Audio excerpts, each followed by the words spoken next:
나만 사라지면 되죠. 내 뜻대로 하려는 생각, 내가 옳다는 생각, 내가 어떤 삶은 취하고 어떤 삶은 버릴 거라는 통제하려는 생각, 그것만 그냥 분별만 하지 않으면 되죠. 근데 분별하지 않는 건 노력하는 게 아니잖아요. 본래 주어져 있는 거지. 본래 내가 이 모양이 이렇게 생겼잖아요. 삶은 내 인생 이렇게 펼쳐지고 있잖아요. 그게 진실이라니까요. 여러분, 지금 여러분이 그렇게 생기고 그런 인생을 살고 그 정도의 삶을 살고 있는 거, 그게 진리라니까요. 부처님이 딱 그렇게 살으라고 여러분을 이렇게 보내준 거예요.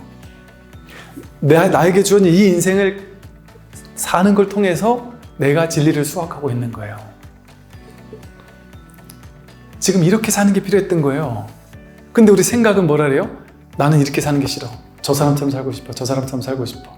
저 사람처럼 돈도 많고 싶어. 계속 추구하고 바라잖아요. 자기에게 한 번도 돌아온 적이 없어요. 있는 그대로 삶을 받아들여 본 적이 한 번도 없어요.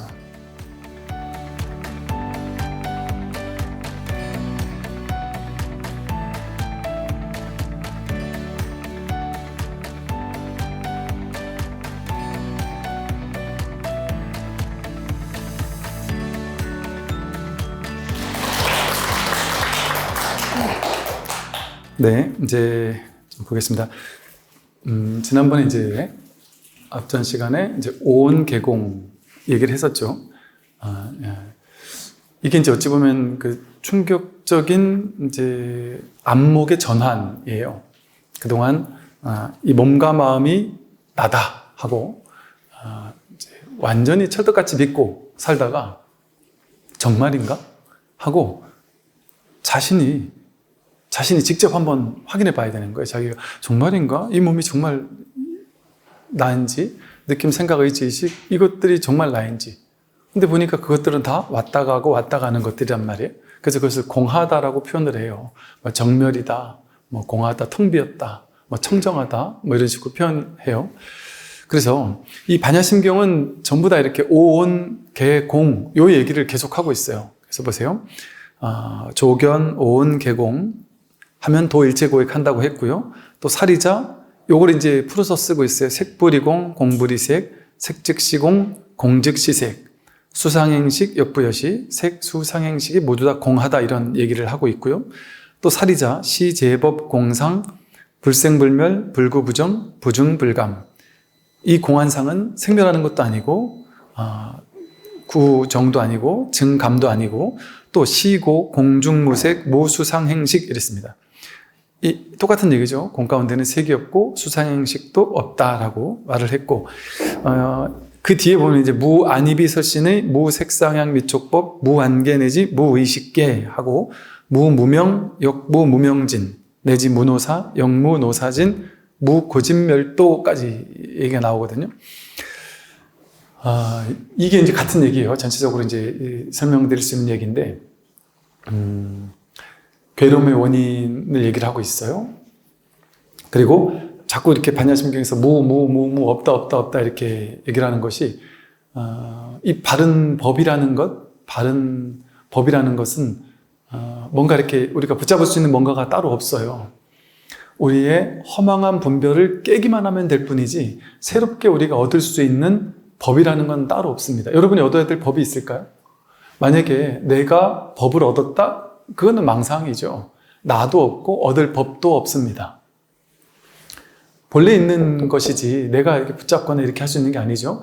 그러면 이게 어떻게 하면 진리가 본래 있던 진리라고 말도 할 수 없는, 진리는 있다고도 할 수 없고 없다고도 할 수 없는 이 진실, 이것을 어떻게 하면 드러낼 수 있느냐?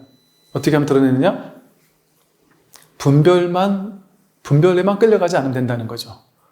분별이 허망하다라는 것만, 분별 망상만 깨뜨리면 된다는 거죠. 그렇다고 해서 이것이 분별 망상, 생각, 판단이 올라올 때 그걸 다 하지 말라는 얘기가 아니에요. 근데 보통 그렇게 생각을 하다 보니까 수많은 명상단체나 공부단체에서 생각을 하지 말라는 줄 알고 생각 없이 어떻게 살아요? 이런 질문을 한단 말이에요. 생각 안 하면 큰일 나죠. 생각해야 되죠. 생각하고 살아야 돼요. 그런데 생각이 필요할 때 생각을 써먹지만 생각은 왔다 가는 거잖아요. 필요할 때 이렇게 써먹는 거잖아요. 생각이 내가 아니잖아요. 내 생각도 아니고 생각이 옳은 것도 아니란 말이에요. 인연 따라 이와 같을 땐 이런 생각을 써먹고 인연따라 저와 같을 땐 저런 생각을 써먹고 그렇게 하는 것이지 정해진 옳고 그름, 뭐 선악 이런 게 정해진 게 어떤 말이죠? 그럼 보세요. 그래서 불교는 깨뜨리는 것밖에 없어요. 삿된 것을 깨뜨리기만 하면 바른 것은 본래 드러나 있기 때문에 이걸 파사 현정이라고 그래요. 삿된 것을 깨뜨리면 현정, 바른 것은 본래 드러나 있어요.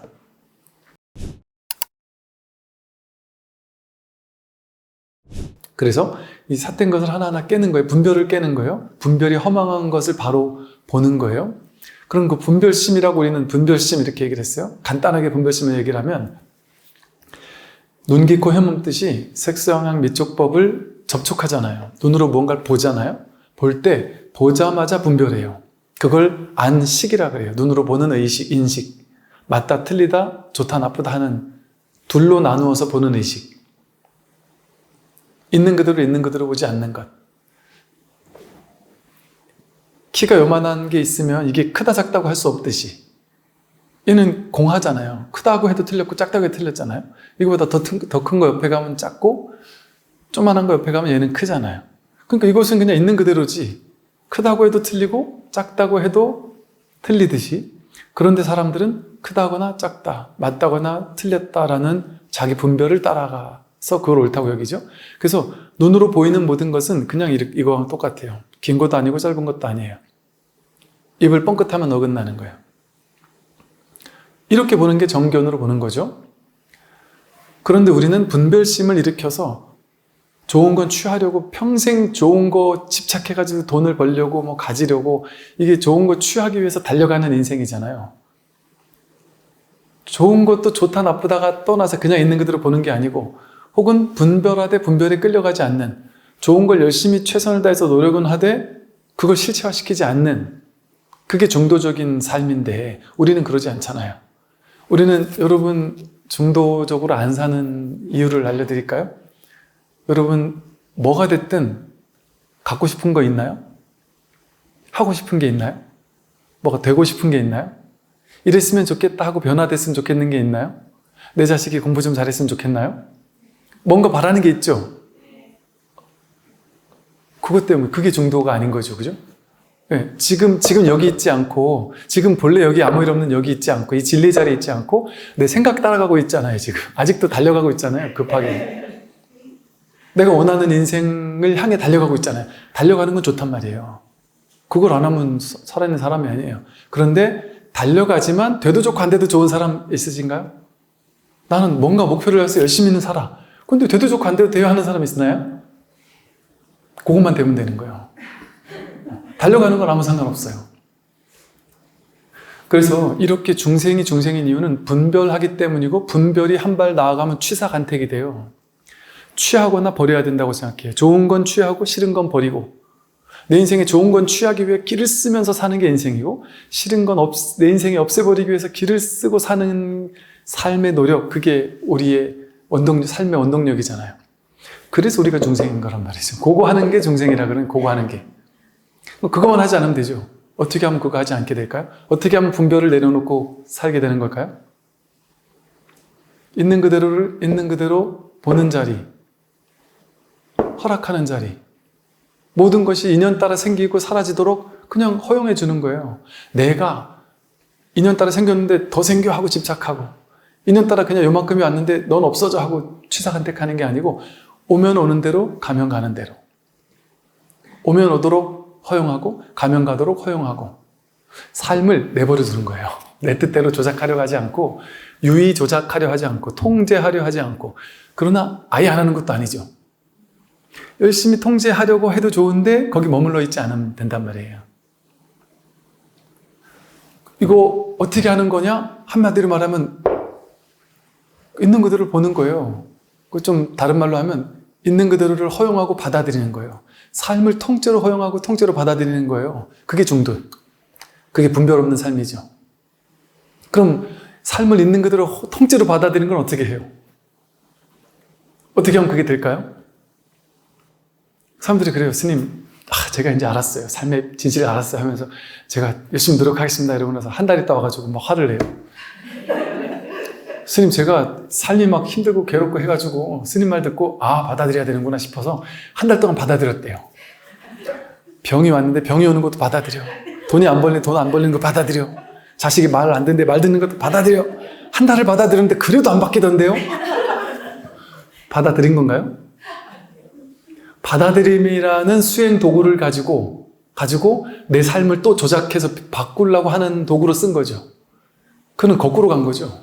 자기는 수행이라고 생각했지만 수행하지 않은 거죠. 정확히 어떤 길이에요? 받아들이는 길이 아니라 받아들임을 통해 받아들이지 않는 길을 가고 있었던 거죠. 다 그렇게 한다니까요. 중도가 미묘해서, 그래서 중도에는 방법이 없어요. 중도로 가는 길이 없어요. 정해진 방법이 없어요. 길 없는 길인 거예요. 그래서 중도가. 그래서 하되 함이 없이 해야 되는 거예요.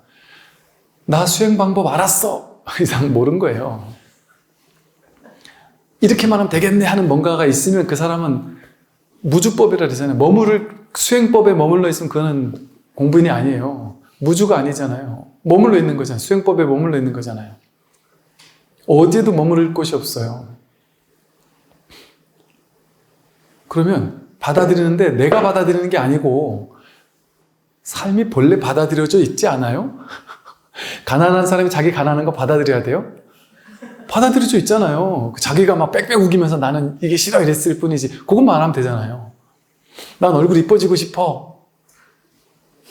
내 얼굴은 못났어. 이걸 받아들일 거야. 받아들일 필요가 뭐가 있어. 이미 못났는데. 내버려두면 된단 말이에요. 어떤 친구가 제가 키가 작아서 괴로워요 이랬을 때 이건 아무도 해결 못 해줘요 이러지만 되게 쉬운 일이죠.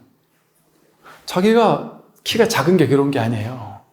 나는 키가 커야 되라는 생각, 나는 조금만 더 커졌으면 좋겠다는 생각, 그 생각이 때문에 그게 자기를 괴롭힌 거예요.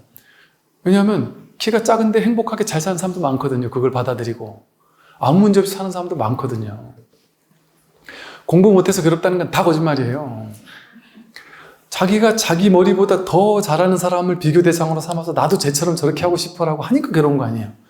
난 요만큼인데 하면 요만한 대학을 가면 되죠. 아무 괴로움이 없잖아요. 자기 생각 때문에 괴로운 거 아니겠어요? 이처럼 이 중도를 실천하는 데는 내가 할 필요가 없죠. 내가 빠지기만 하면 되죠. 나만 사라지면 되죠. 내 뜻대로 하려는 생각, 내가 옳다는 생각, 내가 어떤 삶은 취하고 어떤 삶은 버릴 거라는 통제하려는 생각, 그것만 그냥 분별만 하지 않으면 되죠. 근데 분별하지 않는 건 노력하는 게 아니잖아요. 본래 주어져 있는 거지. 본래 내가 이 모양이 이렇게 생겼잖아요. 삶은 내 인생 이렇게 펼쳐지고 있잖아요. 그게 진실이라니까요. 여러분 지금 여러분이 그렇게 생기고 그런 인생을 살고 그 정도의 삶을 살고 있는 거 그게 진리라니까요. 부처님이 딱 그렇게 살으라고 여러분을 이렇게 보내준 거예요. 나에게 주어진 이 인생을 사는 걸 통해서 내가 진리를 수확하고 있는 거예요. 지금 이렇게 사는 게 필요했던 거예요. 근데 우리 생각은 뭐라 그래요? 나는 이렇게 사는 게 싫어. 저 사람처럼 살고 싶어. 저 사람처럼 살고 싶어. 저 사람처럼 돈도 많고 싶어. 계속 추구하고 바라잖아요. 자기에게 한 번도 돌아온 적이 없어요. 있는 그대로 삶을 받아들여 본 적이 한 번도 없어요. 그러니까 있는 그대로에게 돌아가는 것, 삼기의 본래 부처로 돌아가는 것, 그게 뭐가 어려워요? 중도가 어렵습니까? 생각을 하니까 문제지. 그 하던 것만 멈추면 되는 거예요. 하던 것만 하지 않으면 되는 거예요, 그냥.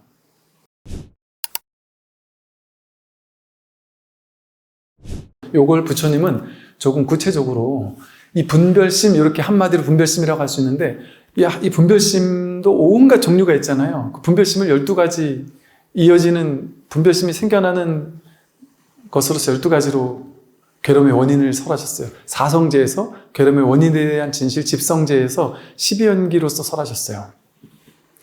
그래서 무명이 있으므로 행이 있고, 행이 있으므로 식이 있고, 나아가서 모든 괴로움이 연기하더라라는 걸 보신 거예요.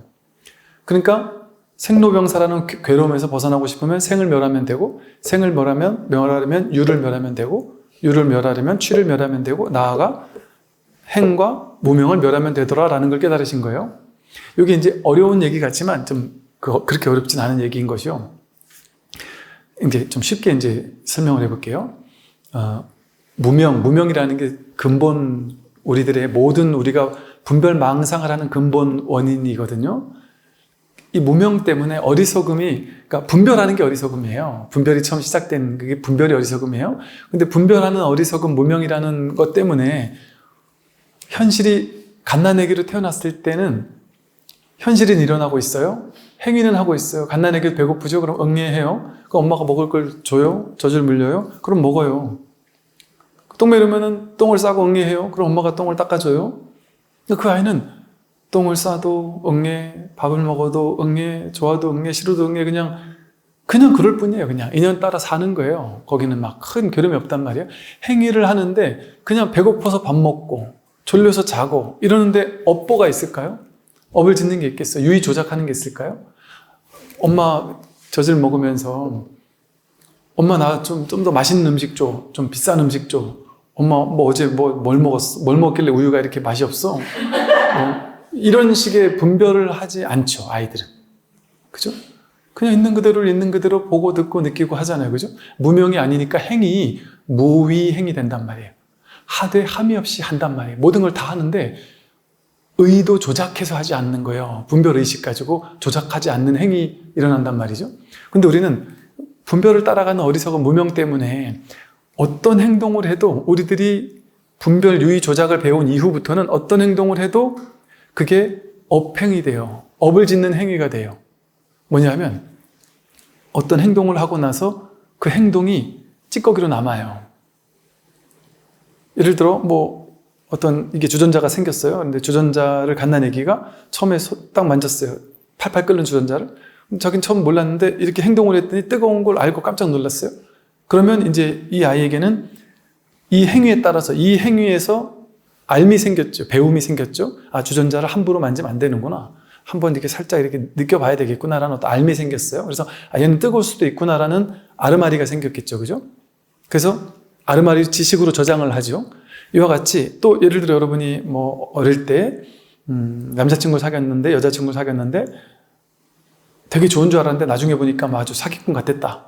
아니면 되게 꼴보기 싫었다. 이러면 그 경험 때문에 그 다음에 그 사람하고 비슷한 사람을 만나면 남들에게는 되게 매력 있는 사람인데 나한테는 영 꼴보기 싫을 수도 있죠. 그죠? 그러니까 있는 그대로를 있는 그대로 못 보는 거죠. 그 분별의식 때문에. 내 트라우마 때문에 그게 업식으로 쌓이잖아요. 경험에서, 삶의 경험에서 지식이 쌓이는 거예요. 이걸 업식이라고 그래요. 업에서, 경험에서 지식이 쌓인단 말이에요. 그래서 무명, 행, 식이라고 불러요. 이렇게 행위를 할 때 행위를 유의 조작으로 막 행위를 하게 되고 유의 조작 속에서 의식으로 분별 의식이 쌓여가요. 그래서 아는 게 많아지죠. 아는 게 많아져요. 그러고 나면 내가 아는 게 많이, 지금 이제 우리 나이쯤 되면 이제 세상 어떻게 살면 되는지에 대한 온갖 아는 게 많잖아요. 맞다, 틀리다는 온갖 생각들이 잔뜩 쌓여 있단 말이에요. 그리고 알미 생기면, 식이 생기면 명색이라고 해서 대상이 생겨요. 식의 대상을 명색이라고 그래요. 즉 내가 이 아르마리 분별하는 마음이 있잖아요. 분별하는 마음이 있으면 뭐를 분별해요? 대상을 분별하잖아요. 그러니까 이것은 좋고 저것은 싫어. 이것은 크고 저것은 작아. 이것은 옳고 저것은 그르다. 라고 대상을 이름과 모양으로 이름 지은 다음에 대상을 자기 식대로 분별의식으로 판단하죠. 여러분이 이 세상 모든 것들을 좋다 나쁘다 판단하잖아요. 첫 보자마자 좋은지 나쁜지 다 알잖아요. 사람 태어나 처음 보는 사람도 좋은지 나쁜지 대번에 알죠. 뭐 때문에 알까요? 의식이, 업식이 다르니까. 무명, 행식이 다르니까. 무명이라는 건 똑같은데 거기서 펼쳐진 업이 다르다는 건 뭐예요? 삶의 경험이 달라요. 그러니까 식도 다르죠. 분별 의식이 사람마다 다 달라요. 그러니까 어떤 사람은 똑같은 상황에 좋게 해석하고 어떤 사람은 싫게 해석하고요. 어떤 사람은 진보편이고 어떤 사람은 보수편이고요. 어떤 사람은 이런 연예인을 좋아하고 어떤 사람은 그 연예인을 싫어하고. 이게 식이 달라서 그러죠. 자기 삶의 경험이 달라서 그래요. 경험이 다르면 식이 달라져서 식이 다르니까 세상을 판단하는 기준이 다 달라요. 사람마다. 다 다르면 그 기준 가지고 이제 대상을 보는 거예요. 이름과 모양을 부여한 다음에 그 명색, 이름과 모양이라는 대상에 누구누구 정치인, 그러면 그 이름과 모양이라는 대상에 내 분별 의식이 같이 개입되어 있단 말이에요. 그 명색을 자기식대로 해석하는 그 분별의식이 일어난단 말이에요. 그럼 명색은 이름과 모양이라는 대상에 대한 분별이에요. 명색이 있으면 그거를 보고 이 대상이 있잖아요. 이름과 모양을 지닌 게 눈으로 보이는 대상도 있고 귀로 들리는 대상도 있고 코로 냄새 맡는 대상, 맛보는 대상, 생각의 대상, 감촉의 대상이 다 있잖아요. 그래서 이 명색이 6가지 대상이 있어서 육식으로, 육입이라 그래가지고 내가 눈, 깊고 혐음 뜻으로 이 대상을 보고 듣고 느끼고 안다 이렇게 생각해요. 그래서 눈으로 보고 귀로 듣고 하는 이런 육입이 일어난단 말이에요. 거기에서 즉 분별의식에서 대상을 분별하고 분별의식이 본래 없어요. 이 본만 있어요. 그런데 중생은 분별의식이라는 필터를 가지고 봐요. 왜? 삶의 경험 때문에. 그걸 어리석음을 가지고 삶의 경험을 배워 익히고 거기서 분별의식을 쌓아놨기 때문에 그 분별의식이라는 분별심 가지고 본단 말이에요. 원래는 그냥 볼 수 있는데 분별로 본단 말이에요. 그러니까 명색이라는 대상이 이름과 모양을 지닌 모든 것들이 다 분별되는 대상이 내 앞에 탄생을 해요. 사실은 A라는 사람은 좋은 사람도 아니고 나쁜 사람도 아니지만 나에게는 좋은 사람이 탄생하고 누구에게는 싫은 사람이 탄생되죠. 명색이라는 대상, 이 세상의 모든 보고 듣고 느끼고 하는 모든 것은 여러분마다 다 분별이 다르죠. 그 대상이 나타났다고 같은 대상이 나타난 게 아니에요. 어떤 사람은 그 사람을 싫어하고 어떤 사람은 그 사람을 좋아하듯이. 그렇게 대상이 좋거나 싫은 대상이 나타나잖아요. 그러면 유깁이 생긴다는 게 뭐냐면 그 대상이 나타나면 그걸 여기에 그 대상을 보는 놈이 있다고 생각해요. 보는 놈이 있다는 분별심이 생겨요. 내 눈으로 보지. 그러면 눈으로 보는 내 눈이 본다. 그래서 그 눈이 바로 나다. 그러니까 내가 보는 거라는 유깁이라는 눈 깊고 혐음 뜻이라는 자아가 형성이 된단 말이에요. 여기 내가 있다고 생각돼요. 그러니까 내가 있다라는 분별이 생기는 거예요. 즉 무명행식, 명색, 유깁, 촉이라는 게 뭐냐면 식이라는 분별의식이 생기죠. 명색이라는 대상이라는 분별의식이 생기죠. 실제 대상이 아니에요. 내가 분별해서 만든 거예요. 그리고 그러면 유깁이라는 분별이 생겨요. 나라는 분별이 생겨요. 내가 보고 내가 듣고 내가 느끼고 내가 안다는 분별이 생겨요. 본래 내가 없는 이 마음 하나가 하는 거지만 내가 내 눈 깊고 혐오 뜻이 한다는 분별이 생겨요. 그런데 식, 명색, 유깁 요거를 합쳐서 요걸 다른 말로 육군, 육경, 육식이라고도 불러요. 그래서 이게 안이비서신의 색서형 미촉법 안개 내지 무의식계예요. 그래서 이 세 가지가 18계라고 불러요. 근데 이 세 가지가 분별의식이잖아요. 이 분별의식이 촉한단 말이에요. 무명행식, 명색, 유깁 촉할 때 접촉한단 말이에요. 즉 눈으로 대상을 보면 보는 의식이 생긴단 말이에요. 근데 이게 3, 4화합이라 해서 세 가지가 같이 인연따라 일어나요. 이 중에 하나만 있지 않단 말이에요. 그러면 이 촉에서 눈이 대상을 본다라는 접촉에서 보는 뭔가가 있구나라는 생각이 들어요. 보이니까 있지. 내가 저것을 봤잖아. 그리고 내 의식으로 분별했잖아. 그러니까 그 접촉했다라는 것도 실제 접촉하는 그 자체가 아니라 접촉을 통해서 뭔가 접촉되는 뭔가가 있다라는 망상이 생겨나는 거예요. 세상을 창조시킨 거예요. 이렇게 세상이 창조되는 거예요. 이게 쉽게 말해서 신이 세상을 탄생시켰나요? 창조했나요? 아니면 진화론인가요? 그게 아니라 눈앞에서 지금 자기가 탄생시키고 있어요. 12연기를 통해서. 이거 이렇게 하니까 지금 탄생했잖아요. 제가 이거 아예 한 번도 들지 않았으면 여러분 죽을 때까지 이건 없는 거 아니에요? 여러분 집 앞에 있는 꽃 한 송이를 안 보고 살았다면 그 사람에게는 그 꽃이 없는 거 아니에요? 여기서 분별할 때 그것이 생겨난단 말이에요. 그래서 눈 깊고 혐음 뜻이 색상의 미촉법을 접촉할 때 그때 분별의식이 생기면서 뭔가 있구나. 세상이 있구나. 그리고 이런 식으로 있구나. 내가 분별하는 방식으로 있구나. 세상은 아름다운 곳이구나. 별로인 곳이구나. 저 사람은 나쁜 놈이구나. 좋은 사람이구나. 불교는 좋은 종교구나. 별로인 종교구나. 이런 자기마다의 아르마리 분별심이 있어서 나와 주관계와 객관계와 의식계라는 이 세상을 탄생시키는 거예요. 그렇게 눈앞에서 세계가 탄생돼요. 그런데 그 탄생된 세계는 실제 세계가 아니죠. 인연 따라 생겨난 인연 가합, 인과 연이 가짜로 화합했단 말이에요.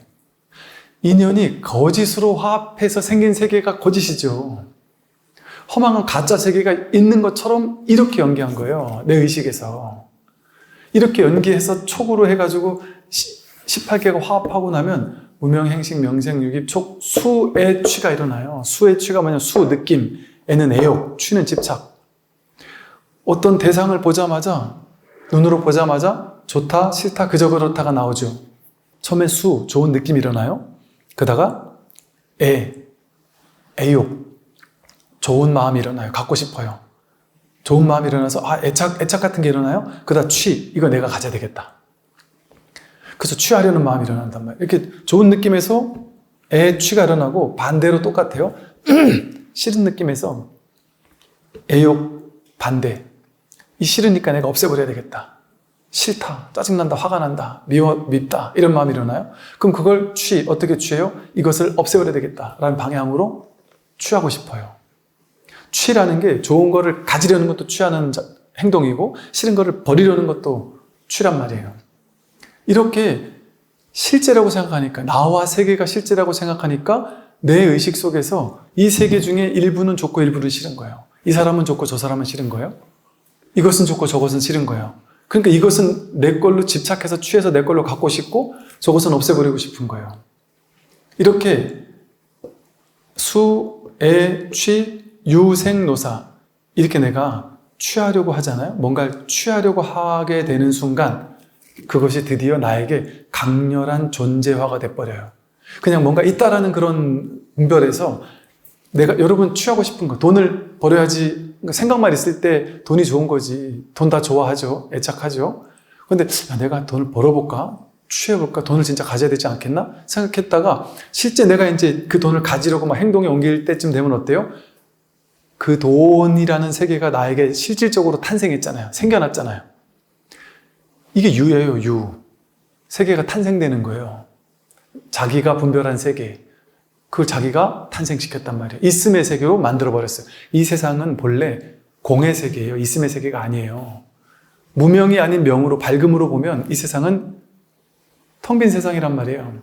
그런데 내가 이렇게 무명행식 명생육입 촉수애취 유라는 방식으로 대상을 나와 대상과 분별과 거기서 세상을 실제화시키고 그걸 애착하고 집착해가지고 내 걸로 만들려고 하면서 그게 내 인생의 내 우주의 탄생을 해요. 존재화 돼버려요. 그래서 여러분 있다고 생각되는 게 다 유라는 망상이에요. 이 12연기가 전부 다 분별의 종류예요. 유라는 망상이에요. 12연기를 어떤 사람은 유생노사잖아요. 그럼 노병사잖아요. 이렇게 유가 생기면 뭔가 해야 되겠다라는 삶이 있다라고 생각하고 삶에서 내가 해야 된다고 생각하고 하면은 이게 존재화된 세상이 탄생한단 말이에요. 나와 세계가 견고하게 만들어진 세계가 탄생한단 말이에요. 나와 세계가 이렇게 만들어지면 내가 늙고 병들고 죽는 괴로움이 생겨요. 근데 이 12연기가 전부 다 눈앞에서 연기되어져 가지고 나와 생로병사라는 허망한 망상이 나와 세계 생로병사가 여기서 생겨난 거예요. 그러니까 이게 전부 다 지금 눈앞에서 생겨난 허망한 분별이죠. 그러니까 부처님께서 이걸 멸하려면 노병사라는 괴로움을 멸하려면 생을 멸해야 된다 그랬거든요. 유를 멸하고 그러니까 허망한 분별망사니까 다 멸해야 된단 말이에요. 근데 이제 옛날에 저희가 대학 다닐 때 불교 교리 공부할 때도 옛날엔 그랬어요. 요즘엔 좀 안 그런 분들이 많은데 아직도 그런 분들도 간혹 계셔요. 이제 부파불교라는 거는 부처님 당시의 가르침을 자기 이제 머리로 해석하는 불교예요. 그러다 보니까 부파불교는 깨달은 도인들이 있는 시대는 아니고 머리로 막 현학적으로 공부하는 스님들만 많아진 시대였다 보니까 부처님 가르침을 머리로 해석만 많이 해놨단 말이에요. 그러다 보니까 부파불교 중에 이제 유부라 해가지고 설일체 유부에서 가장 대표되는 교단이었고 서류도 많이 남아있는 전적도 많이 남아있는 교단이다 보니까 부파불교 교리가 유부의 교리가 많이 남아있어요. 근데 그 설일체 유부 같은 곳에서 대표적으로 이 12연기를 3세 양중 인과 같은 걸로 해석을 하거든요. 그러니까 금생에 내가 생로병사 하는 이유는 전생에 이것 때문이다. 애욕하고 집착한 것 때문이다. 그 원인은 그 전생에 또 업을 지은 것 때문이다. 이런 식으로 이제 해석을 했단 말이에요. 근데 이렇게 해석하면 보세요. 12연기를 멸해야 되거든요. 없애야 된단 말이에요. 노병사를 없애려면 생을 없애야 돼요. 여러분 태어났잖아요. 늙고 병들고 죽으면 다 없애야 돼요? 여러분 태어났으면 다 없애야 돼요? 나를 죽여야 되는 거예요? 생노병사가 이 몸뚱이가 태어난 거, 내가 늙고 내가 병들고 내가 죽는 거, 이걸 얘기하는 게 아니죠. 생이라는 것도 허망한 망상이거든요. 그 망상을 깨라는 거예요. 내가 늙는다라는 것도 망상이거든요. 여러분은 신기하게 늙고 병들고 죽는다 그러잖아요.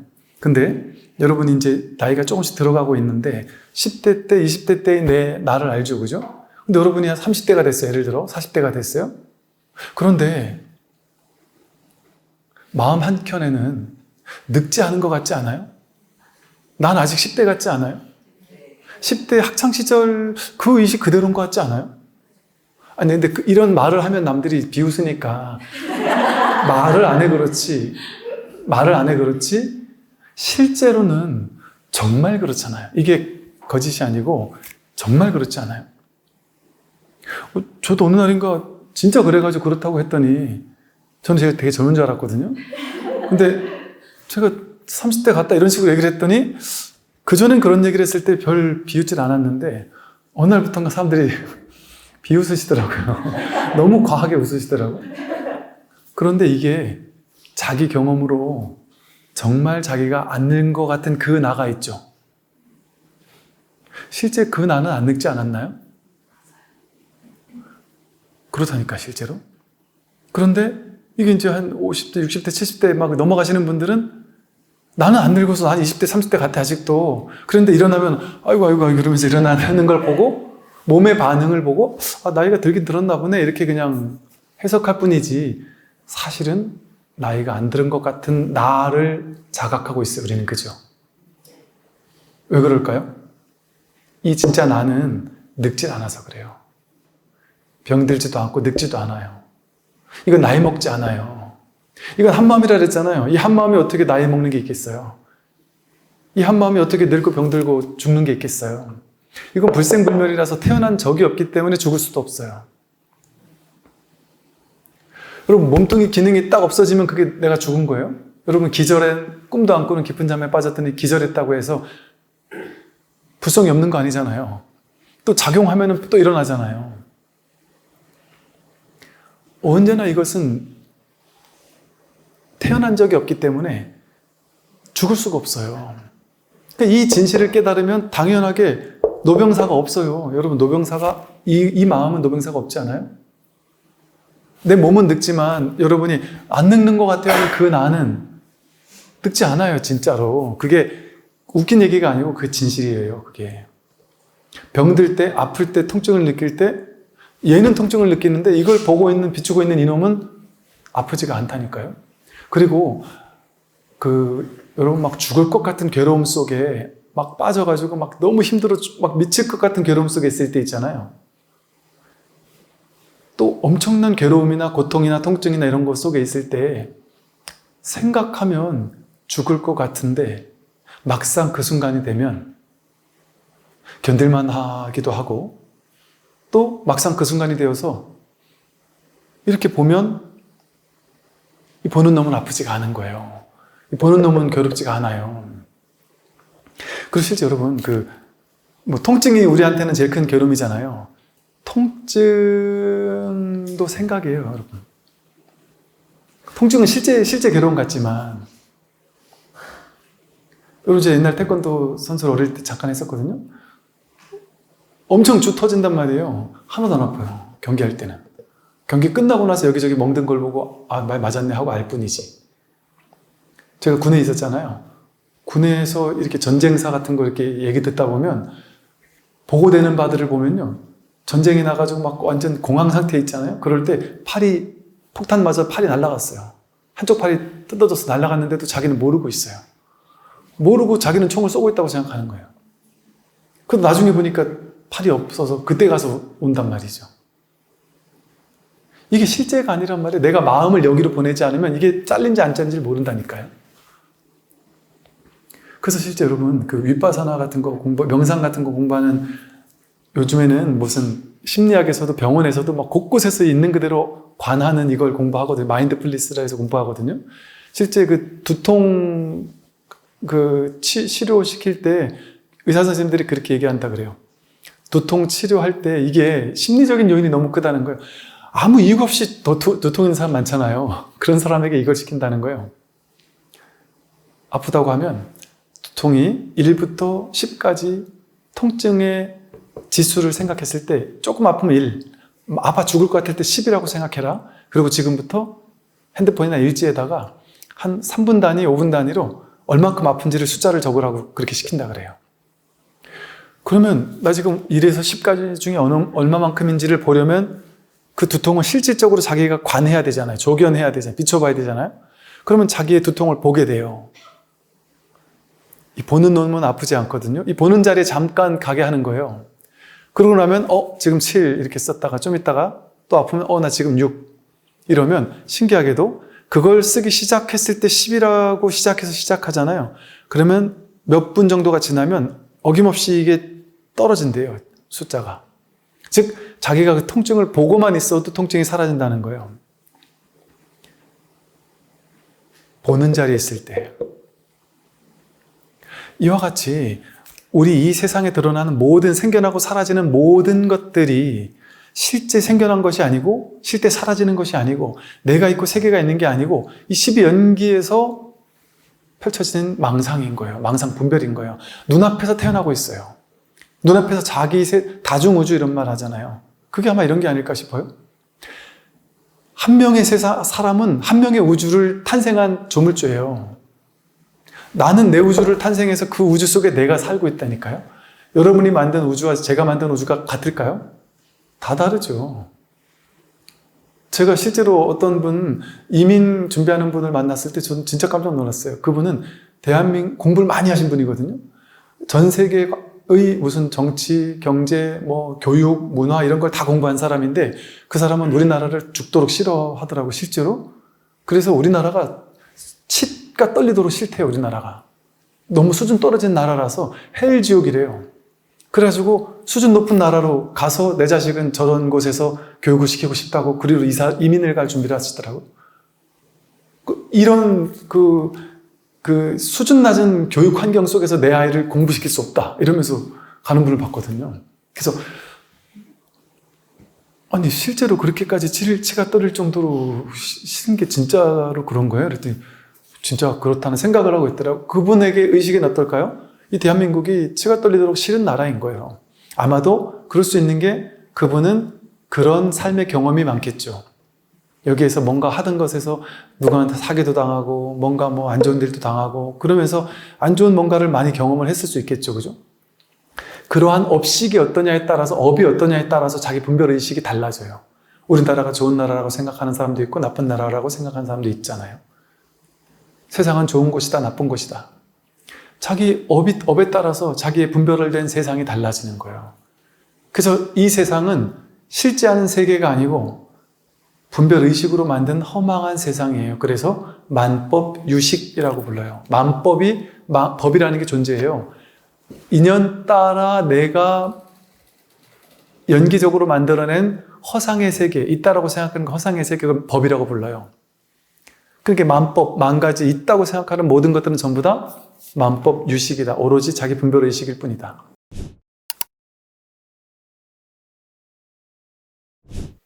그러니까 반야심경에서 얘기한 것도 보면요.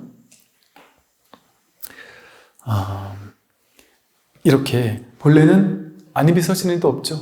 색상의미적법도 없고 안개 내지 의식계라는 건 안식, 이식, 비식, 설식, 신식, 의식 이걸 다 말해요. 근데 이거를 18계로 부를 때는 안계, 이계, 비계 나가고 색계, 성계, 향계, 안식계, 이식계, 비식계 이런 식으로 계자를 불러서 18계라고 부르기도 하거든요. 그래서 그게 다 허망하고 보세요. 무무명, 역무무명진 내지 무노사, 역무노사진이라는 게 내지라고 이제 중간에 표현을 했는데 무명, 행식, 명생, 유깁, 촉수, 애치, 유생 마지막에 노사가 나온단 말이에요. 그러니까 무명에서부터 노사까지도 다 없고 무명이 없어 다 하면 무명이 다 하면 행이 다 하고 행이 다 하면 식이 다 하고 그러면 결국 노병사가 다 한다 이 말이잖아요. 그러니까 노사가 다 하는 것도 없고 나가서 행이 다 하는 것도 없다 이 말이 뭐예요? 본래 이 정멸한 이 마음을 확인하면 깨달으면 어때요? 노사가 없죠. 내가 생로병사가 없잖아요. 그러면 내가 행동하는데 행동한 바가 없어요. 그러니까 무명이 명이 돼버리면 행이 무의 행이 돼요. 부처님의 행동이 된단 말이에요. 하는데 하는 바가 없어요. 식이 우리는 분별의식으로 행하는데 이게 뭐랄까 이게 순수의식. 분별하는 마음 따라가지 않고 그냥 있는 그대로를 비추는 이 의식이 된단 말이에요. 명색이 이름과 모양의 내용을 쫓아다니다가 명색이 그 바탕이 공허하다라는 사실을 깨닫는 자리에 있단 말이에요. 또 유깁도 내가 있다라고 생각하지 않고 그냥 이건 인연 따라 생겨난 작용일 뿐을 통찰한단 말이죠. 그럼 촉수애치 유생노사 접촉하되 접촉한 바가 없고 느끼는데 느끼는 바가 없어요. 그러니까 느낌에 끌려다니질 않아요. 취해요. 깨달은 사람도 취하는데 과도하지가 않아요. 실제감이 없어요. 심각함이 없어요. 여러분이 깨닫는다고 해서 내일부터 돈 벌러 안 나가는 게 아니에요. 돈 벌러 나가야 돼요. 회사 가야 되고 욕도 먹어야 돼요. 부처가 돼도 똑같이. 하루아침에 달라지는 걸 얘기를 하는 게 아니에요. 부처는 진리는. 그 모든 것이 다 있는데 그 실체감이 사라진단 말이에요. 무게감이. 그래서 다 있는데 있는 바가 없어져요. 그러니까 이 12연기도 없고 12연기를 다 할 것도 없죠. 뭐가 있어야지 있다고 할 수 있잖아요. 그러니 고진멸도라는 사성제도 없죠. 이렇게 얘기를 하니까 어떤 분은 그래요. 아니 사성제는 부처님 가르침의 핵심인데 어떻게 사성제도 없다고 할 수 있어요? 그러니까 반야심경이 부처님 말씀을 다 깼다 이렇게 생각을 하는 사람도 있단 말이죠. 깬 게 아니에요. 부처님 말씀을 드러낸 거예요. 괴로움이 있었는데 중생일 땐 괴로움이 있었는데 지금은 괴로움이 있는데 그 괴로움이 그대로 번뇌가 그대로 보리예요. 번뇌즉 보리. 생사즉 열반. 고가 있는데 고가 있는 그대로 고가 아닌 거예요. 괴로움이 있는데 그 괴로움이 아니에요. 그래서 여러분 이제 이 마음을 깨닫고 어느 정도 이렇게 공부를 하고 하다 보면 뭐 어떤 분들이 이제 예를 들어 이런 식이에요. 본인은 한 3년 전에 이 마음자리를 다 깨쳤대요. 그러고서 이제 나름 보임 공부를 하고 하면서 다 열심히 하고 있대요. 근데 3년째 지나고 4년째 지났는데도 아직도 해결되지 않는 게 있대요. 그 뭐냐 그랬더니 이거 공부한 지 3년이 지났는데 오히려 더 부끄러워졌다고, 더 공부가 안 되는 것 같다고, 내가 깨닫지 않은 것 같다고 그러기도 하고. 왜 그러냐 그랬더니 저는 깨달았는데 왜 제가 가끔 자식들이 속을 끓고 화를 내죠? 제 아내하고 왜 자꾸 나전 싸우죠? 회사에 가서 기분 나쁠 때 옥하고 막 화도 내죠? 밑에 사람한테 화도 내죠 제가? 저 안 깨달은 거죠? 이 돈은 이런 거 아니잖아요. 그래서 도대체 뭘 원하시는데요? 했더니 깨달은 사람은 화도 안 나고 자식이 사고를 쳐도 그렇구나 하고 내버려두고 아내하고도 항상 기쁘고 행복하고 세상에 모든 좋은 일만 일어나고 전혀 휘둘리지 않는 그걸 깨달음이라는 생각하는 상이 있었던 거예요. 그래서 금강경에서 뭐라 그랬냐면 처음에 아상, 인상, 중생상, 수자, 상이라는 게 뭐냐면 분별하면 상이 생겨요. 분별상이라 그래요. 좋다라는 모양, 싫다라는 모양, 그걸 상이라 하거든요. 아상을 깨달았다가 나중에 가면 금강경 뒷부분에 가면 법상을 깨달거든요. 이 사람이 아상은 깨졌어도 법상을 못 깬 거예요. 법상은 뭐냐면 법이라는 이게 법이야. 깨달은 사람은 이럴 거야. 도인은 이럴 거야. 깨달음은 이런 걸 깨달음이라 하는 걸 거야 라고 깨달음에 대한 자기만의 모양, 상을 가지고 취한단 말이에요. 그러니까 깨달으면 화도 안 낼 거야. 깨달으면 내 안에서 막 욱하는 마음도 안 일어날 거야. 분별이 일어나지도 않을 거야. 이렇게 생각해가지고 그 생각 따라가려고 하니까 법 따라가려고 하는 게 아니라 자기 생각 따라가려고 한 법상을 취하고 있으니까 그 생각 때문에 괴로운 거예요. 그 생각 내려놓으면 어떻게 될까요? 화가 나요? 아무 문제가 없어요. 그리고 화는 왔다가 가요. 금방 왔다 금방 사라져요. 그 뒷생각에 따라붙지 않으니까. 내가 왜 화를 내는 거지 하는 이 생각 없으니까. 화는 이거예요, 이거. 화가 안 일어나는 사람이 되는 걸로 바뀌는 게 아니에요. 큰일 나요, 그러면. 화날 때 화를 낼 줄 아는 사람이 돼야 되잖아요. 안 그래요? 화가 안 일어나는 그 돌 같은 사람이 되는 게 마음 공부의 목표가 아니에요. 오히려 어떤 보살님은 되게 수줍어하고 말수도 없고 막 그런데 혼자 이렇게 애들 키우며 살다 보니까 막 너무 힘이 드는 거예요. 근데 막 젊을 때만 해도 막 사람들하고 일을 할 때 남자들이 막 소리 바락바락 지르고 하면 막 기가 죽어가지고 막 하고 싶으면 말도 못하고 항상 기가 죽어서 무서워하고 막 조바심 치고 이러면서 살면서 너무 힘들었던 사람이거든요. 근데 이 마음을 한번 탁 깨닫고 나서 한 3, 4년 지나면서 뭔가 이렇게 또 이렇게 변화가 한두 번씩 더 찾아오기도 해요. 그러면서 공부가 이렇게 나름 많이 익었어요. 그러면서 제일 먼저 바뀐 게 뭐냐고 했더니 선생님 제가 뭐 잘못된 거 아니에요? 이러면서 얘기를 해요. 여기서 했더니 제가 이게 너무 겁대가리가 없어졌어요. 자신이 이렇게 일 시키는 아저씨들 있잖아요. 인부분들. 이분들이 무서운 사람들이 많아가지고 내가 막 일을 시키는데 이분들이 막 나 때려쳐! 이러고 화를 버럭 내면서 막 집어던지고 가기도 한대요. 근데 옛날에 그러면은 갑자기 무서워가지고 알았어요 하고 그분 가고 나서 혼자 가서 다 남은 일 하고 그 다음에 제일 착한 아저씨 불러가지고 이거 좀 해주시면 안 될까요? 하고 뭐 돈 좀 더 드릴게요 하고 막 별짓을 다 했대요. 너무 힘들었대요. 근데 이제는 그분은 화를 더 잘 내게 됐어요. 화를 내야 될 때 화를 잘 내게 됐어요. 그 아저씨들이 화를 버럭 내면 더 크게 소리 지르면서 그럼 똑바로 한 겁니까? 하면서 화를 버럭버럭 그 자리에서 내는데 두렵지가 않대요. 근데 신기하게 자신이 그렇게 기가 죽어 있을 때는 그 사람들이 나를 할 때 그렇게 화를 내더니 내가 가진 맞받아치니까 오히려 사람들이 꼬리를 내리더래요. 그래서 내가 그럼 여태까지 내 생각에 속아 살았구나.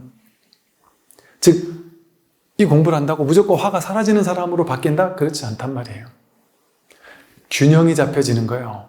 화를 내야 되는데도 못 내는 상황에서는 화를 내는 사람으로 바뀔 수 있고 그게 중도 아니에요. 또 쓸데없이 화를 자꾸 남편, 아내, 자식한테 맨날 화를 내는 사람들은 말도 안 되는 거 화내는 사람들은 그 화가 사라진단 말이에요. 중도적 균형이 잡히는 사람이 되는 거지 어느 한쪽으로 치우쳐서 이게 맞다거나 저게 맞다라는 결론이 나는 사람이 되는 게 아니에요. 그러니까 공부를 한 사람은 중도를 실천하는 사람은 우리가 판단할 수가 없어요. 저 사람은 삶에만 답을 가지고 있는 것 같잖아요. 답이 없다니까요. 어떨 땐 이렇게 행동하고 어떨 땐 저렇게 행동해요. 인연 따라서 다르게, 조건 따라 다르게 이 사람에겐 이렇게 반응하고 저 사람에겐 저렇게 반응하고 그건 답을 알려주세요. 답을 못 알려줘요. 인연 따라 다르게 반응하는 게 중도잖아요. 상황 따라. 근데 이것이 옳다라고 정해는 게 옳을까요? 여러분, 이 세상은 공이 아무것도 없어. 이렇게 정하는 건 법이 아니에요. 그건 공에 치우친 거예요. 그래서 색 즉시 공에서 끝나지 않고 다시 공 즉시 색이라고 하는 거예요. 색이 공하다는 걸 깨달았지만 그 공에 치우쳐버리면 공이 정답이야라고 공에 취하는 거잖아요. 그러면 공병에 걸려가지고 공에 치우쳐서 막행막식하며 살아요. 야, 세상에 뭐 다 부처인데 내가 술 퍼먹어도 부처고 뭔 짓을 해도 부처고 계율도 안 지키고 막 살기도 해요. 남자들이 어디 딴 데 나가가지고 막 자기 아내 납두고 딴 여자들 막 손도 잡고 막 이래놓고 야, 이 세상 다 부처고 다 하나인데 좀 잡으면 좀 어때? 의외로 자기식대로 이 법을 해석하는 사람도 있다네요. 공부에 하고서 자기식대로 자기 막행막식 하는데 어떤 그걸 정당화하기 위한 도구로 쓰는 사람들이 간간히 있어요, 의외로. 공을 깨닫지 못하고 공을 머리로 이해하고 나서 그렇게 공에 사로잡힌 사람이 있단 말이에요. 그럼 그런 사람은 또 어떻게 하는 줄 아세요? 여러분이 공부를 하다가 야, 이 선이야말로 이건 하는 것도 아니고 하지 않는 것도 아니고 하되 함이 없이 하는 거구나. 그럼 일반 절에 다니면서 막 기도하고 연불하고 독경하고 사십구제하고 이건 다 틀렸구나라고 자기 스스로 머리로 정하는 거예요.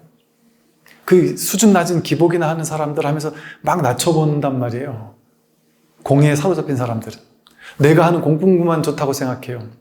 그런데 다시 한 바퀴 돌아와서 제자리를 찾으면 색즉시 공만 깨닫는 게 아니라 다시 한 바퀴 돌아와서 공즉시 색임을 깨달으면 공이 다시 색이란 말이에요. 이 색이 그대로 공이란 말이에요.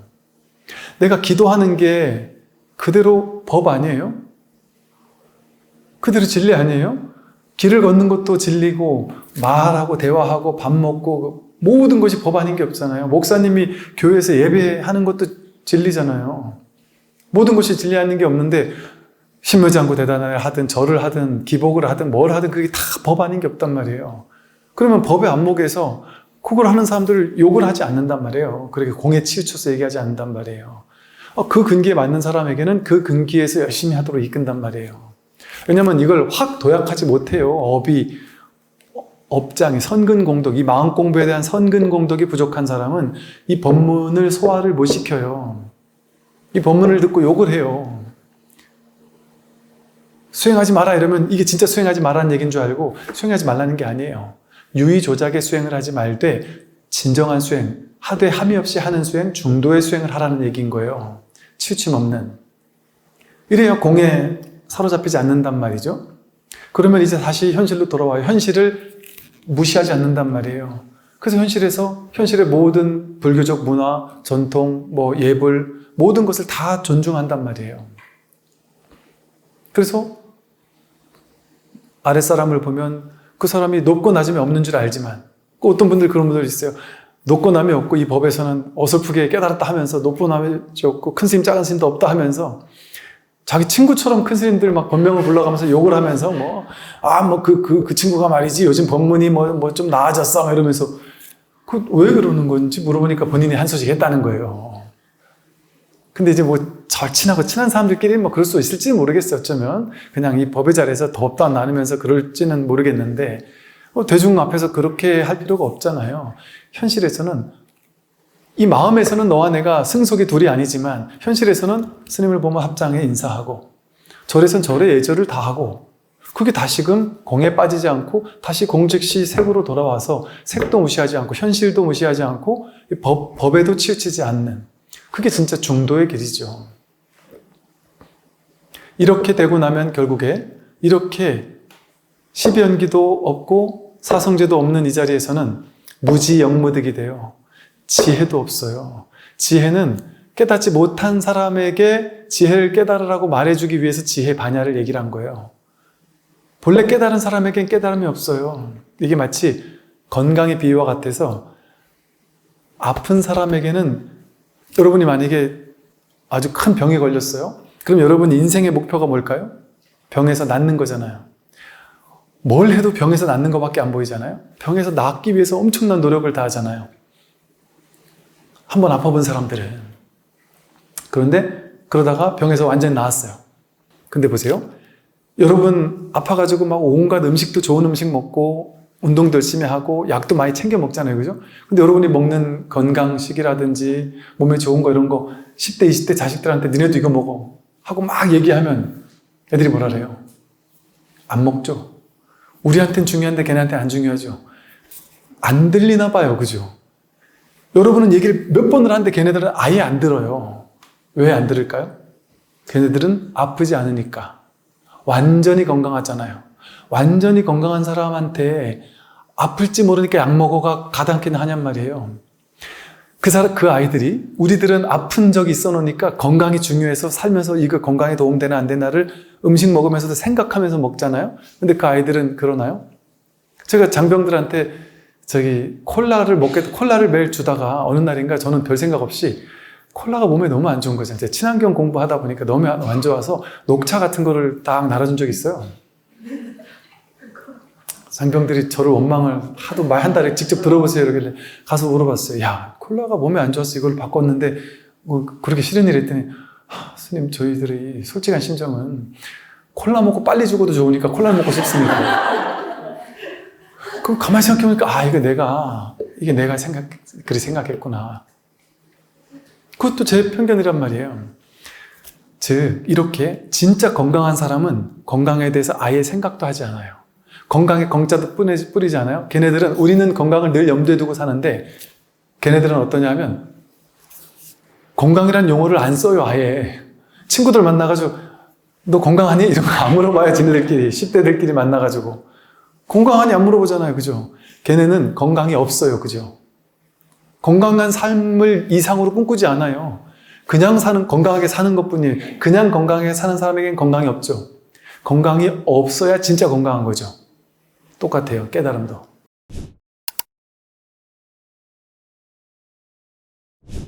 내가 깨달아야 돼 이런 사람은 다 우리들이에요. 우리 같이 괴로운 사람은 괴로움에서 해탈해야 된다고 생각하는 거예요. 근데 괴로움에서 진짜 해탈하는 사람은 괴로움도 없고 해탈도 없어요.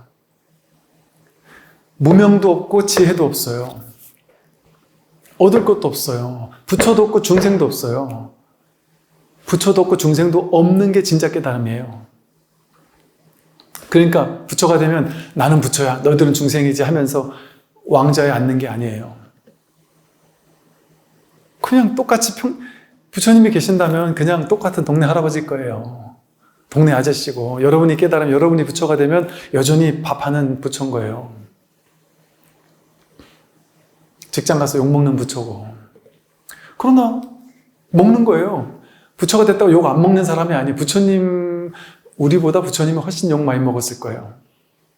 부처님 생애 보면 욕 엄청 먹으셨거든요. 모함하는 사람도 많았고. 부처님이라고 욕 안 먹는 분이 아니에요.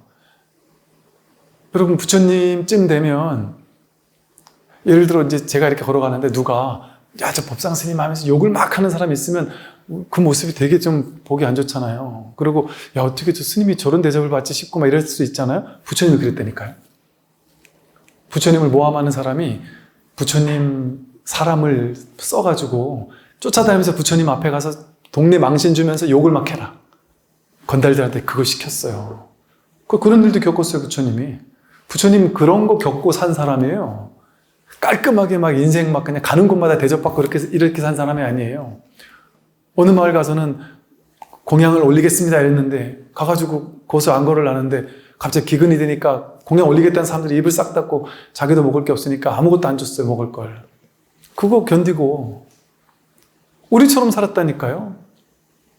외도들이 부처님 불교 교단을 무너뜨리려고 온갖 짓을 하다가 신통제일 목련존자를 때문에 우리가 가도 다 죽는다. 그래가지고 신통자제한 목련존자를 없애야 된다. 그래가지고 자객을 보내가지고 목련존자를 칼로 난도질해 죽였다니까요. 아라한과를 증득한 깨달은 사람인데 칼에 맞아 죽었다니까요. 깨달으면 그런 일이 일어나면 안 될 것 같죠?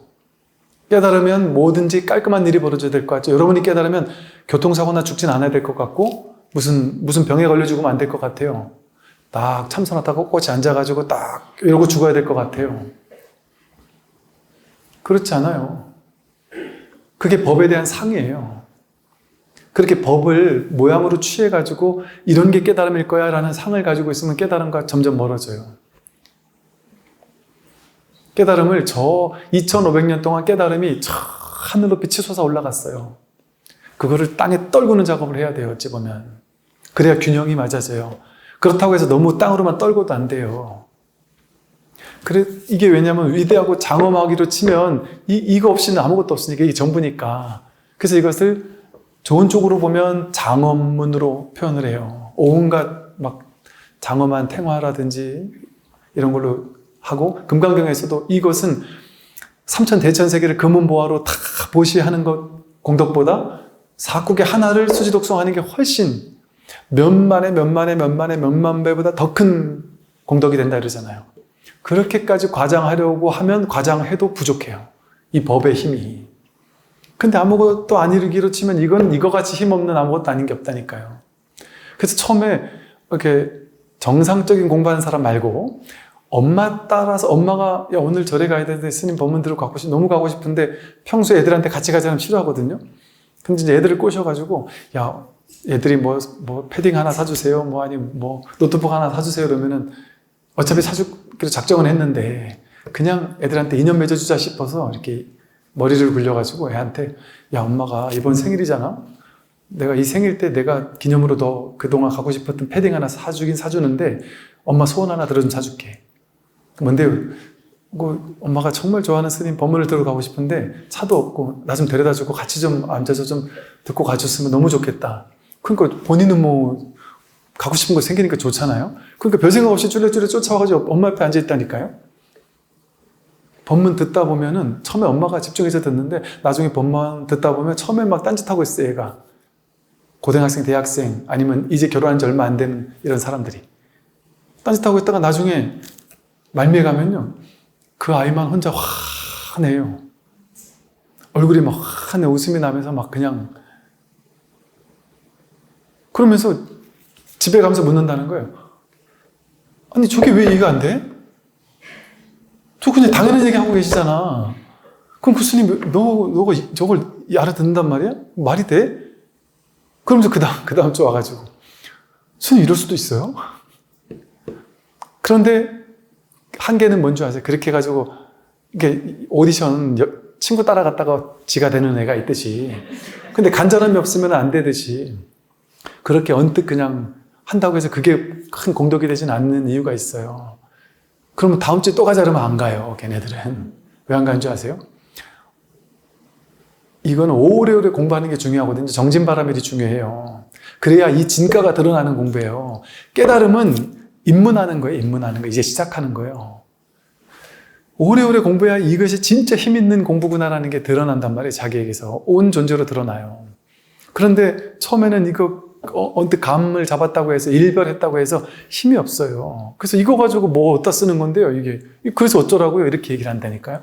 사실은 여러분이 상당히 많은 사람들이 이런 얘기를 해요. 자기 성품을 확인한 사람들이 상당히 많은 사람들이 어떤 얘기를 하냐면 나중에 공부하다가 하는 사람도 있고 처음에 얘기하는 사람도 있고 와 스님 저는 지금 돌이켜보니까 저 이거 옛날에 알았던 거예요.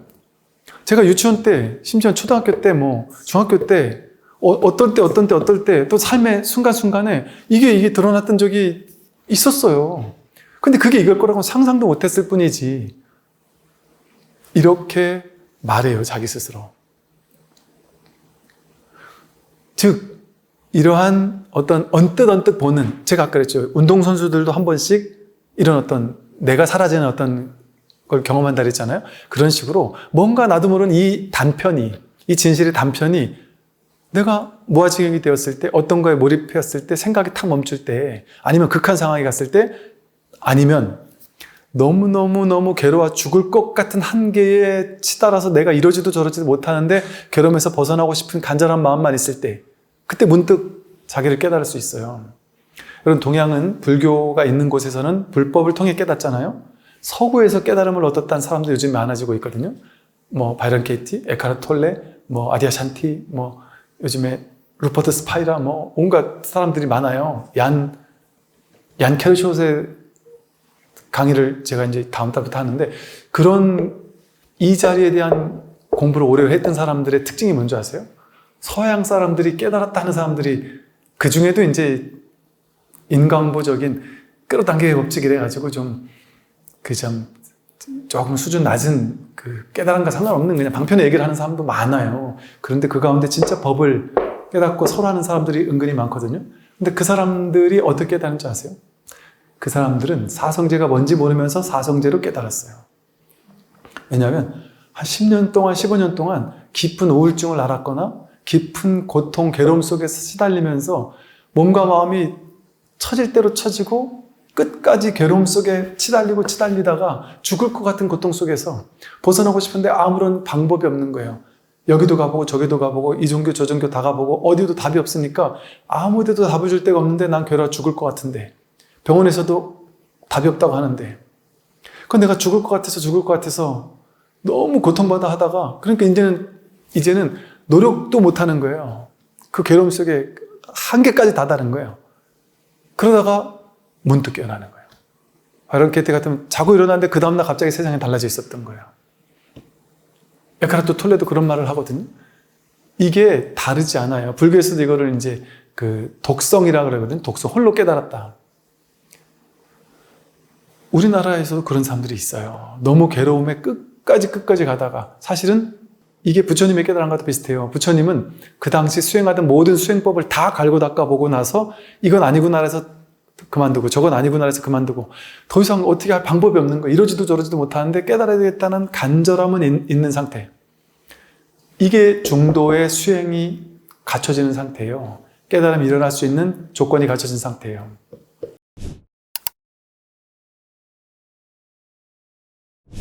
그래서 이 법문을 듣는 것은 이런 상태로 저절로 몰아가는 거예요. 직진심의 법문은. 왜? 지금 아까 언뜻 감을 잡은 사람도 있지만 도저히 모르겠어요 하는 사람이 많단 말이에요. 도저히 모르겠어요 하는 사람은 알려고 머리를 굴리지 말고 그냥 모름에 부딪혀 있으면 돼요. 모른 채로 그냥 이 법문을 계속 귀 기울여 들으면, 직지하는 법문을, 선의 법문을 계속 들으면 돼요. 듣는다고 깨달아요? 듣는다고 깨달아요. 들어야 깨달아요. 노력해서 수행한다고 깨닫는 거 아니에요. 원래가 전통의, 원래의 불교, 오리지널한 불교는 수행해서 깨닫는 게 아니에요. 원래가. 부처님 당시에 수행해서 깨달았어요? 전부 다 법문 듣고 깨달았고, 부처님은 법문만 했잖아요. 부처님이 뭐 3000배 했다, 신무장구 대단히 했다 들어봤어요? 다란히 하지 말라 그랬어요. 육조 해능 스님, 임재 마조 황벽 스님은 앉아서 좌선하는 스님을 혼냈어요. 좌선하지 말라고 하고. 수행해서 깨닫는다는 것은 왜 그런 얘기가 보편적인 진리처럼 들리느냐. 방편으로서는 그게 도움되기 때문에 그래요. 그리고 깨달음과 상관없이 방편의 법문을 할 때는 그렇게 얘기를 할 수 있어요. 그걸 통해서 근기가 아직 안 되는 사람은 어느 정도 근기까지 데려가는 데는 그런 방편이 필요해요. 도움이 돼요. 그러니까 아주 선근공덕이 아직 좀 부족한 사람에게는, 이 법문이 아직 안 들리는 사람에게는 그 법문이 어느 정도 도움되다 보니까 그런 게 어느 정도는 도움되는 거예요. 그런데 그게 효과를 발휘하려면 어떻게 해야 돼요? 반드시 입파자제. 입은 세울 입이고 파는 깨뜨릴 파자예요. 세웠다 깨뜨렸다를 자제하게 하는 법문을 들어야 돼요. 즉 계속 세우기만 하면 안 돼요. 방편을 주되 방편을 깨뜨리는 법문도 아울러서 같이 들어야 우리 공부가 성장하겠죠. 왜냐면 나는 평생토록 방편만 있으면 평생 반편만 하다가 죽잖아요. 그러니까 여러분들 공부의 과거를 되돌아보면 그럴 거예요.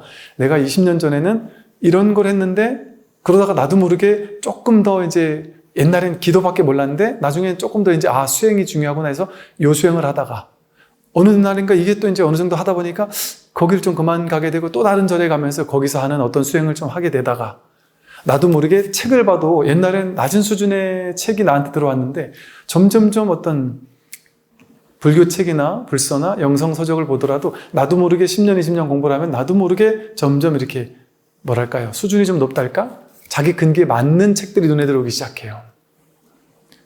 이렇게 저절로 공부가 이렇게 성장할 수밖에 없어요. 그러려면 내가 쥐지 않아야 돼요. 이것만이 절대 진리라고 쥐지 않아야 돼요. 탁 오픈, 열어야 돼요. 그러다 보면 결국에 이 하되 함이 없이 하는 이 오리지널한 법문 듣고 깨닫는, 모양 가지고 깨닫는 공부가 아니고 모양 너머에 마음 하나로 깨닫는 이 공부에 믿음이 생기기 시작해요. 처음엔 이 공부 잘 믿어지지도 않아요. 어떻게 그럴 수 있지? 안 믿어진다니까 처음에는. 너무 전통적인 그 기복만 한다든지 이런 사람들한테는 이 선이 안 들어가요. 근데 제가 뭐랄까 이거는 좀 확실하게 말씀드릴 수 있는 것은 제가 두루두루 옛날부터 온갖 기도, 온갖 수행, 온갖 방법, 온갖 명상법 다 해봤어요. 어지간한 거는. 기웃기웃 다 해봤어요. 근데 너무 뻔해요. 이게 너무나 이거는 결국 종착점은 이거밖에 없다니까. 이 선밖에 없다니까. 이게 제가 이름 붙여서 선인데 이 선이라고 말하는 것은 중도를 얘기하는 거고 이거는 뭐라고 말할 수 없는 이거 얘기하는 거예요. 그러니까 이거 종교인들 중에 목사님, 신부님 중에도 심지어 이 법문을 듣다가 오래오래 몰래 숨어서 들었다 그래요.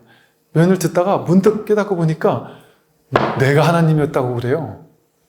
옛날에 이런 말을 하는 게 너무 이게 교회 안에서는 이런 말을 하면 안 되잖아요. 근데 자기가 깨달아 보니까 내가 하나님이고 성자와 성부와 성령이 진짜 나로서 하나구나. 이게 그냥 저절로 법문이 나온다니까요. 그래서 실제로 저희 절에 오셔가지고 오전에 일요일날 법회하는데 오전에 예배하시고 오후에 법문 조금 늦게 와서 들으시고는 끝나고 저한테 스님이 옛날에 절 처음에 창건하실 때 이 절 다음 주지는 스님이 되고 제가 자가 돼도 되고 목사님이 되고 신부님 아무 경계가 없이 왜냐면 이 법에는 경계가 없다 이 말씀 하셨죠. 그래서 예 이랬더니 제가 지금 그 후대 주지 목사를 노리고 있습니다. 그래서 절에서 가능하시겠어요? 그랬더니 절 교회가 어디 있습니까? 이렇게 하는 분이 계시더라니까요. 그만큼 요즘에는 이 열려있는 시대인 것 같아요. 이게 제가 이걸 단적으로 얘기했는데 동서양 할 것 없이 서양에 보면 어때요? 천주교, 기독교, 유대교를 믿는데 현실적으로는 불교 수행을 하고 있는, 중도 수행을 하고 있는 사람들이 많아지고 있어요. 그 사람들 얘기하는 특정한 용어들도 있어요. 옛날에 뭐 주부 이래가지고, 주부가 그 유대교인데 마음으로는 명상, 불교 수행하는 사람이래요. 그러니까 그들은 경계 없이 교회도 가지만 불교 수행을 하는 사람들이 점점 많아지고 있다는 거죠. 왜 그럴까요? 이 종척죄예요. 이 공부가.